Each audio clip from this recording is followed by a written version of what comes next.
नमस्कार दोस्तों, आइए जानते हैं उत्तर प्रदेश की आज की ताजा और बड़ी खबरें। वही आपने अभी तक वीडियो को लाइक और चैनल को सब्सक्राइब नहीं किया तो फटाफट से कर लीजिए ताकि यूपी की खबरें सबसे पहले आपको मिले। आज की पहली खबर, यूपी सरकार पर भड़का सुप्रीम कोर्ट बुलडोजर लेकर रातों रात घर नहीं तोड़ सकते। सुप्रीम कोर्ट ने बुधवार को यूपी सरकार को सड़क चौड़ी करने के लिए घर को गिराए जाने के मामले में कड़ी फटकार लगाई। कोर्ट ने इस कार्रवाई को अत्याचारी और कानून के अधिकार के बिना लिया गया एक्शन करार दिया। भारत के प्रधान न्यायाधीश डीवाई चंद्रचूड़, जस्टिस पारदीवाला और जस्टिस मनोज मिश्रा की अगुवाई वाली बेंच ने यूपी सरकार से उन लोगों को 25 लाख रुपए का मुआवजा देने का भी निर्देश दिया जिसका घर इस कार्रवाई के दौरान गिरा दिया गया था।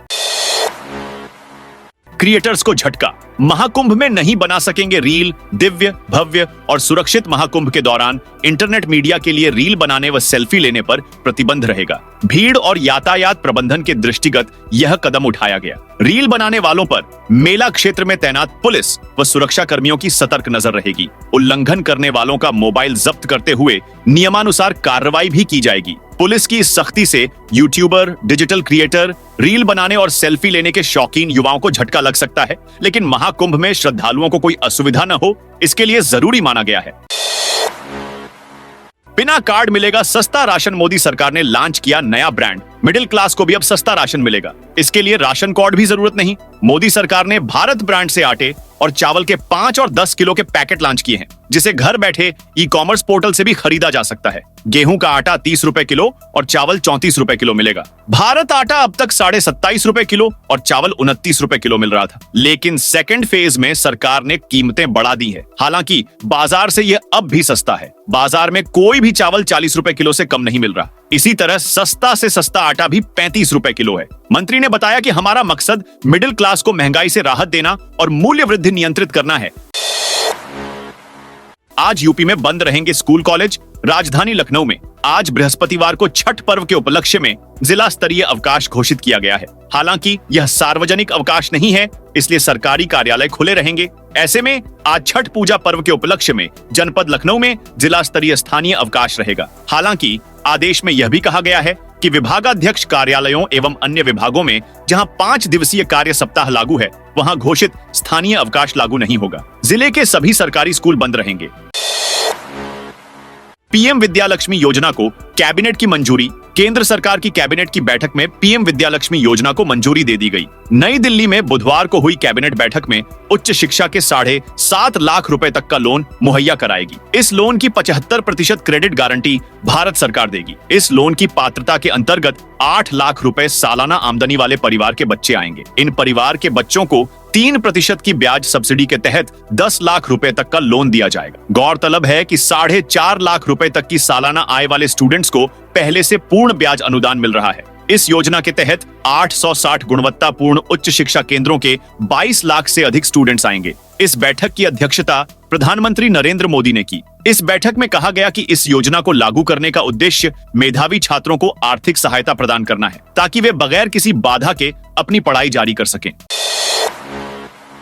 मौलवी से राम राम सुनकर चौंक गए योगी। सीएम योगी ने महाराष्ट्र में चुनावी रैली में कश्मीर के एक मौलवी की कहानी सुनाई। कहा, मैं चुनाव के वक्त कश्मीर गया था, मौसम खराब था तो एयरपोर्ट के अंदर गया। वहां एक मौलवी मिले। उन्होंने कहा, राम राम, मुझे कुछ समझ नहीं आया। सोचा पता नहीं किसे कह रहे हैं। मौलवी ने मुझसे फिर कहा, योगी जी राम राम। मैंने उनकी तरफ देखा, फिर कहा, ये तो मौलवी है, मुझे राम राम क्यों कह रहे हैं। वहां एक सेना का जवान था। मैंने उनसे पूछा कि भाई ये मौलवी क्या मुझे राम राम कह रहे हैं? तो जवान ने कहा, हाँ। यह सुनकर एयरपोर्ट के अफसर चौंक गए। मैंने उनसे कहा, इतना आश्चर्यचकित न होइए, यह धारा 370 हटने का असर है। योगी को धमकी देने वाला गिड़गिड़ा रहा। सीएम योगी को सोशल मीडिया के जरिए जान से मारने की धमकी देने वाला अब गिड़गिड़ा रहा है। सैफ अन्नू उर्फ रियाजुल अंसारी ने पहले लिखा था, मैं भी मारूंगा योगी को। अब पुलिस उसे ढूंढने लगी तो एक और पोस्ट कर लिखा, मैंने जो कमेंट किया था वह बहुत शर्मिंदा है, हम माफी मांगते हैं, अब ऐसा काम नहीं करेंगे, दिल से माफी मांगता हूँ। भाई सब लोग माफ कर दीजिएगा प्लीज। आरोपी सैफ इन दिनों मुंबई के बेंगनबाड़ी में रह रहा है। गोरखपुर जिले के पिपराइच कस्बे के वार्ड नंबर 12 में भी उसका पुराना घर है। धमकी देने के बाद पुलिस उसे सर्च करते हुए पिपराइच पहुंची। यहां सैफ के मामा सोनू अंसारी से मंगलवार को पूछताछ की। मामा ने मुंबई में सैफ का ठिकाना, मोबाइल नंबर समेत अन्य जानकारी दी। इसके बाद गोरखपुर से मुंबई पुलिस को आरोपी सैफ की लोकेशन और मोबाइल नंबर भेज दिया गया है। आपने भी पाल रखे हैं कुत्ते और बिल्ली तो लग सकता है 5,000 का जुर्माना। कुत्ते बिल्ली के शौकीन लोग महंगे दामों में इनको खरीद तो लेते हैं, लेकिन इनका पंजीकरण नगर निगम अभिलेखों में दर्ज करने में 10 रुपए भी खर्च नहीं कर रहे। ऐसा हम नहीं, बरेली नगर निगम का रिकॉर्ड बता रहा है। जी हाँ, नगर निगम सीमा में अनुमानित 25,000 से ऊपर पालतू कुत्ते हैं, जबकि 130 लोगों ने ही नगर निगम में पंजीकरण किया है। अब ऐसा न करने पर 5,000 रुपए का जुर्माना लगेगा। यूपी के इस जंगल को गंदा किया तो लगेगा जुर्माना। जंगल में गंदगी फैलाने वालों से अब वन विभाग सख्ती से निपटेगा। जंगल सफारी पर जाने वाले ऐसे पर्यटक जो चिप्स, बिस्किट आदि खाकर उसके रैपर जंगल में ही फेंक देते हैं, उनको इसकी भारी कीमत चुकानी पड़ेगी। अमानगढ़ रेंज में नए पर्यटन सीजन को देखते हुए वन विभाग ने नियम खड़े कर दिए हैं। टाइगर रिजर्व में खाद्य सामग्री ले जाने वाले पर्यटकों को अब 200 रुपए शुल्क के रूप में जमा कराने होंगे। वापसी में खाद्य सामग्रियों के खाली रैपर दिखाकर ये राशि रिफंड हो जाएगी। ऐसा न करने पर जुर्माने के साथ साथ उनकी एंट्री भी बैन की जा सकती है। यूपी में टैक्स फ्री होंगी हाइब्रिड गाड़ियां। सरकार हाइब्रिड गाड़ियों को टैक्स छूट के दायरे में रखने जा रही है। ये व्यवस्था जल्द ही शुरू होने वाली है। परिवहन मुख्यालय ने बैटरी और डीजल पेट्रोल के संयुक्त सिस्टम से लैस वाहनों को रजिस्ट्रेशन टैक्स से मुक्त करने की सिफारिश करते हुए शासन को प्रस्ताव भेज दिया है। व्यक्तिगत वाहनों पर ही रजिस्ट्रेशन टैक्स छूट मिलेगी। हाइब्रिड वाहनों के जरिए ईंधन की खपत कम करने के साथ ही राज्य को प्रदूषण मुक्त बनाने की दिशा में सरकार ये बेहद महत्वपूर्ण काम करने जा रही है। इस बार महाकुंभ में विदेश से आने वाले पर्यटकों को एक से दूसरे स्थान पर जाने के लिए किसी से पूछना नहीं होगा। उनकी अपनी भाषा में लगे साइनेज ही मार्गदर्शक बनेंगे। इसके लिए पहली बार अंग्रेजी के अलावा चीन, अरब, फ्रेंच, रूस और अमेरिका व अन्य देशों में बोले जाने वाली स्पेनिश भाषाओं में साइनेज सड़क पर लगाए जाएंगे, जिससे इन देशों से आने वाले श्रद्धालुओं को कोई परेशानी न हो और उन्हें भटकना न पड़े। महाकुंभ में देश विदेश से 40 करोड़ से अधिक श्रद्धालुओं के आगमन का अनुमान है।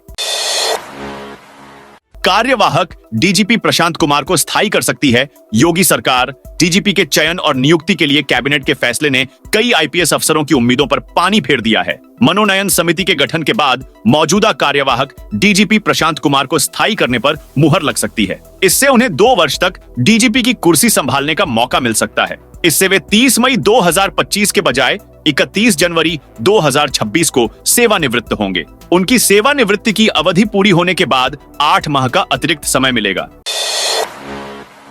यूपी के 17 गांवों में नेपाली नेटवर्क का कब्जा। नेपाल में चीनी दूरसंचार कंपनी हुवावे द्वारा वाईफाई नेट सेंटर लगाने के बाद सीमावर्ती गांवों में भारतीय कंपनियों के सिग्नल कमजोर पड़ गए हैं। सीमा के करीब बसे यूपी के 17 गांवों में तो नेपाली नेटवर्क का कब्जा हो गया है। गोरखपुर जोन में आने वाले इन गांवों में भारतीय नेटवर्क अब बिल्कुल काम नहीं करता है। पुलिस भी अब यहां सर्विलांस तक कर पाने की स्थिति में नहीं है। इसकी गोपनीय रिपोर्ट शासन को भेज दी गई है। चीनी कंपनी द्वारा जासूसी की आशंकाओं के बीच अब इसकी काट तैयार करने के लिए अध्ययन किया जा रहा है। संघ के शताब्दी वर्ष में गांवों को संघमय बनाने की योजना।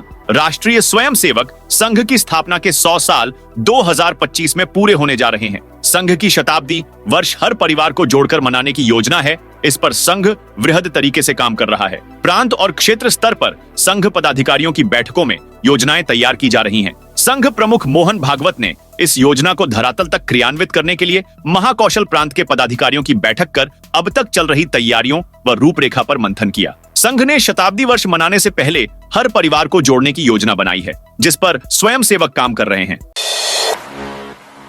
यूपी में अब सबसे ज्यादा होंगी ग्रामीण बैंक की शाखाएं। यूपी में अब सबसे ज्यादा शाखाएं ग्रामीण बैंक की होंगी, स्टेट बैंक से भी ज्यादा। यह नया बैंक प्रदेश की तीनों ग्रामीण बैंकों के मर्जर के बाद आकार लेगा। इसका नाम यूपी राज्य ग्रामीण बैंक होगा। इसकी कवायद केंद्र सरकार ने शुरू कर दी है। बड़ौदा यूपी बैंक, आयावर्त बैंक और प्रथमा यूपी बैंक सहित अन्य राज्यों में जहां एक से अधिक ग्रामीण बैंक कार्यरत हैं, के विलय की प्रक्रिया आरंभ कर दी गई है। इसके लिए केंद्रीय वित्त मंत्रालय के निदेशक सुशील कुमार सिंह ने राज्य सरकार और प्रायोजक बैंक को पत्र भेजकर 20 नवंबर तक अपनी सहमति भेजने को कहा है।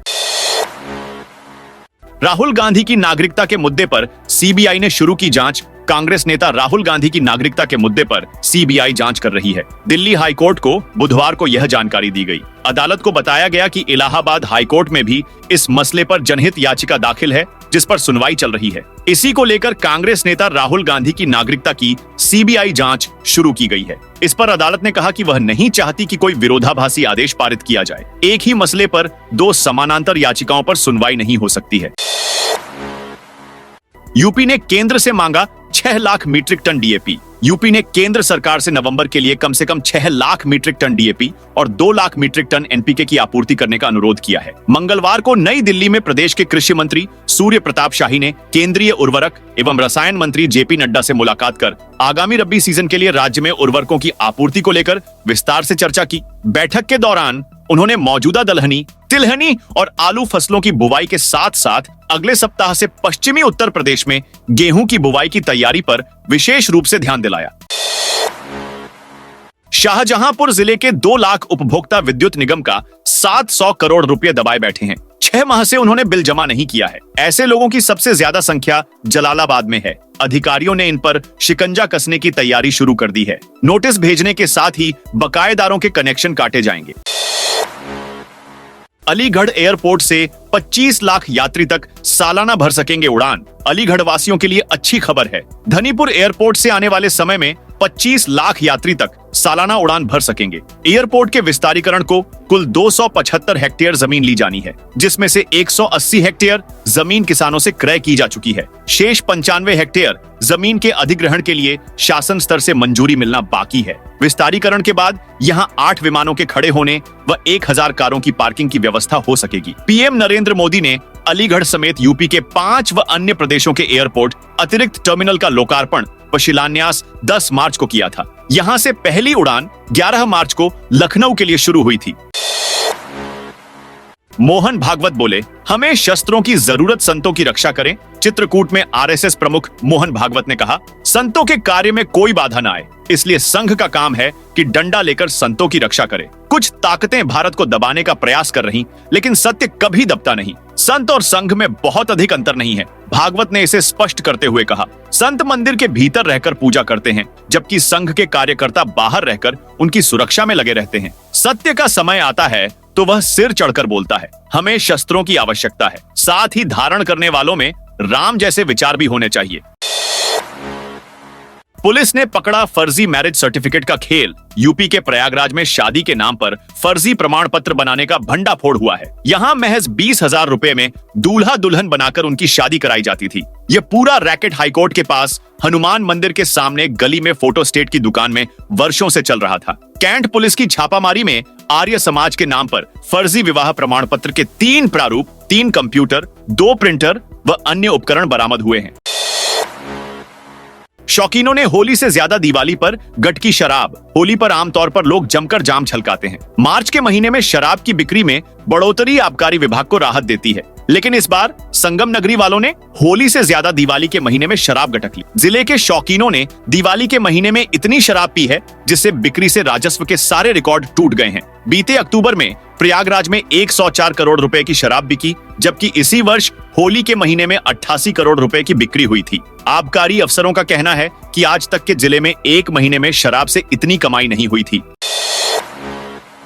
सीएम योगी ने तय की मंत्रियों की जवाबदेही। मुख्यमंत्री योगी आदित्यनाथ ने सभी विभागों को विभागीय स्तर पर बजट व्यय की समीक्षा का निर्देश दिया है। साफ कहा है कि जिन विभागों में अब तक 55% से कम खर्च हुआ है, वहां संबंधित मंत्री खुद विभागीय स्थिति की समीक्षा करें। मंगलवार को एक उच्च स्तरीय बैठक में मुख्यमंत्री ने चालू वित्तीय वर्ष के बजट आवंटन और व्यय की समीक्षा के दौरान जनहित के विकास कार्यों में तेजी लाने, परियोजनाओं की गुणवत्ता व समयबद्धता सुनिश्चित के निर्देश दिए। कहा, जनहित के लिए बजट की कमी नहीं है, परियोजनाओं की गुणवत्ता और समयबद्धता सुनिश्चित करें।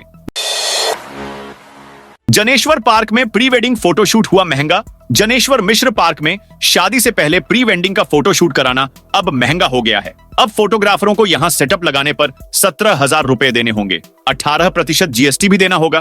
पार्क में लोकेशन बदलते ही प्रति फोटो 300 रुपए देने होंगे। अभी तक प्रति फोटो 300 रुपए शुल्क था। अभी तक कई लोग सिर्फ टिकट लेकर प्री वेडिंग शूट कर लेते थे। अब प्री वेडिंग फोटो शूट के लिए प्राधिकरण से अनुमति लेनी होगी। निर्धारित शुल्क जमा करने के बाद ही अनुमति दी जाएगी।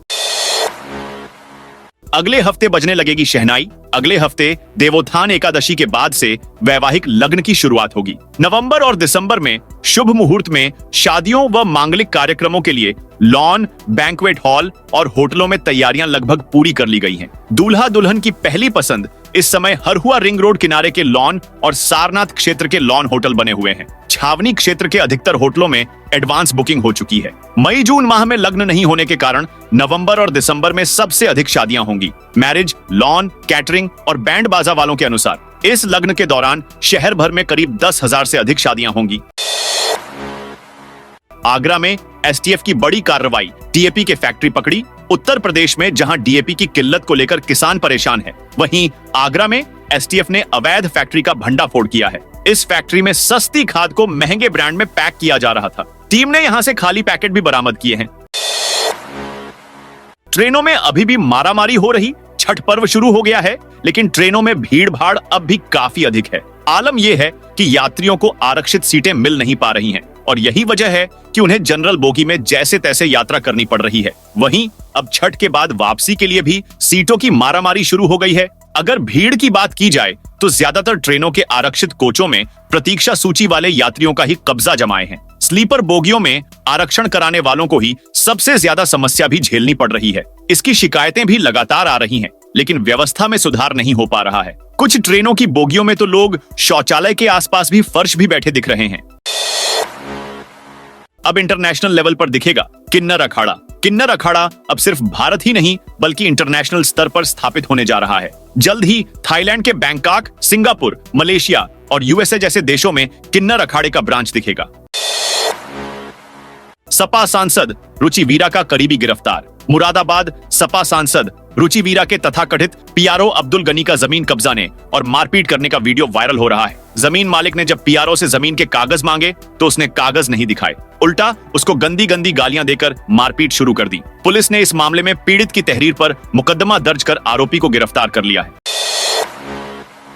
शारदा सिन्हा के निधन पर सीएम योगी ने जताया शोक। यूपी के मुख्यमंत्री योगी आदित्यनाथ ने लोक गायिका पद्म भूषण शारदा सिन्हा के निधन पर शोक व्यक्त किया। मुख्यमंत्री योगी ने अपने सोशल मीडिया अकाउंट एक्स पर पोस्ट कर उनके निधन को संगीत जगत की अपूरणीय क्षति बताया।